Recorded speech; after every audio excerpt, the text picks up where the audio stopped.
Madam মেফি মানে আমাৰ সম্পূৰ্ণ উপৰিপুৰুষৰ তৰ্পণ অনুষ্ঠান। এই অনুষ্ঠানটোৰ জৰিয়তে আমাৰ উপৰিপুৰুষ যিমানখিনি আছিল, আমাৰ গোটেই টাইম জনগোষ্ঠীয়ে মানে সেইসকলক আমি স্মৰণ কৰোঁ, আৰু এই স্মৰণ কৰাৰ জৰিয়তে তেখেতলোকলৈ আমাৰ ফালৰ পৰা আমি তৰ্পণ কৰিবলৈ ইয়াত সমবেত হওঁ। নিজৰ উপৰিপুৰুষৰ আশীৰ্বাদ লৈ পেলাই ভৱিষ্যতৰ দিনত আমি মংগল কামনা কৰি পেলাই আমাৰ ভৱিষ্যত যুৱ প্ৰজন্মৰ বা আমাৰ ভৱিষ্যত উঠি অহা প্ৰজন্মৰ অপায় মংগল দূৰ হ'বৰ কাৰণে আমি উপৰিপুৰুষক মানে তেখেতলোকক আমি সন্তুষ্ট কৰিবৰ কাৰণে তেখেতলোকক আমি এই পূজা ভাগি আগবঢ়াই আজি এই পবিত্ৰ দিনটোতে আমি তেখেতলোকলৈ আমাৰ ফালৰ পৰা যিখিনি আৰোগ্য পৰ্যাগ্য সেইবিলাক আমি আগবঢ়াওঁ।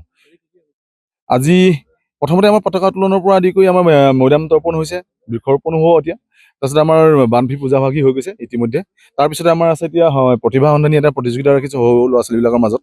তাৰপিছত আমাৰ দুপৰীয়া 1 বজাৰ পৰা আমাৰ মুকলি সভাখন আছে। মুকলি সভাখনত আজি আমি দুটা বিষয়বস্তু ৰাখিছোঁ যে টাইসমূহসকলৰ এই যিটো মেডাম মেফি তাৰ প্ৰাসংগিকতা কিমান দূৰ আছে আৰু নাই, তাৰ ওপৰত এটা সম্পূৰ্ণ এটা আলোচনা চক্ৰ হ'ব। গতিকে আমি প্ৰত্যেকটো কথাই এটা বিষয়বস্তু মানে আমি এটা বাস্তৱসন্মতভাৱে লৈছোঁ, আৰু ইয়াৰ প্ৰত্যেকটো কথাই যাতে ভৱিষ্যত প্ৰজন্মৰ কাৰণে যাতে এটা উত্তৰসূৰী হয়, সেইকাৰণে আমি তাৰ এটা লক্ষ্য ৰাখি লৈছোঁ।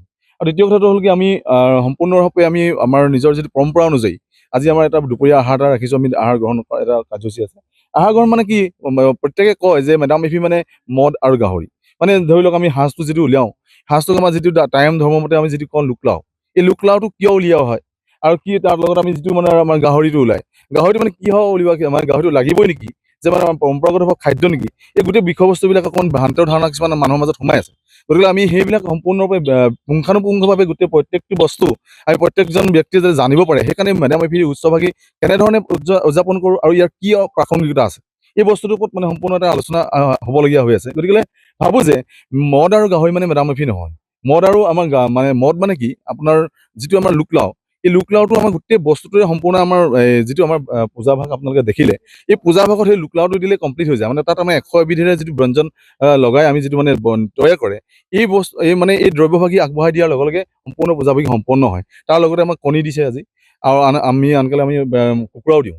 গতিকে এই বস্তু প্ৰত্যেকটো বস্তুৱে আমাৰ মানে পূজা ভাগৰ পৰম্পৰাৰ এটা অংশ হয়।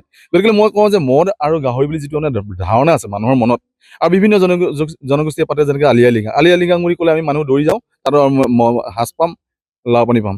নহয়, একচুৱেলি তেখেতলোকৰ যিটো মানে পূজা, আমাৰ যেনেকৈ ধৰণে আমি মেডাম মেফিটো যেনেকৈ পাতিছোঁ আজি, এই মেডাম মেফিটো আমি পৰিৱেশক সন্তুষ্ট কৰিবৰ কাৰণে যিখিনি দ্ৰব্য আগবঢ়াওঁ, এই দ্ৰব্যখিনিৰ মাজতহে আমাৰ লোকলাও আৰু আমাৰ এই মানে জন্মিং বুলি যিটো ইয়াতে আকৌ কৈছে, সেইবিলাকৰ মাজত আমাৰ পৰি আহে। ইয়াত আপোনালোকৰ ধৰি লওক আমি আমাৰ হিন্দু ধৰ্মৰ মতে আমি যিখিনি কওঁ, যেনে জাচিং ভা, আমি এতিয়া আপোনালোকক আজি আমাৰ পুৰোহিতে বুজাই থৈ গৈছে যে মানে সৰস্বতী বুলি কয়, লেংডং বুলি ক'লে আমি স্বৰ্গাধিপতি গম পাওঁ, লাংকুই বুলি ক'লে আমি শিৱক গম পাওঁ। কিন্তু কথাটো হ'ল আমি টাই ভাষাৰ প্ৰত্যেকটো বস্তুৱে আমি ইয়াত ধৰি ৰাখিবলৈ চেষ্টা কৰিছোঁ। যদিও আমি টাই ভাষাটো আমি কমপ্লিট নাজানো, হ'লেও আমি ইয়াত ধৰি ৰাখিব বিচাৰিছোঁ, আৰু সেই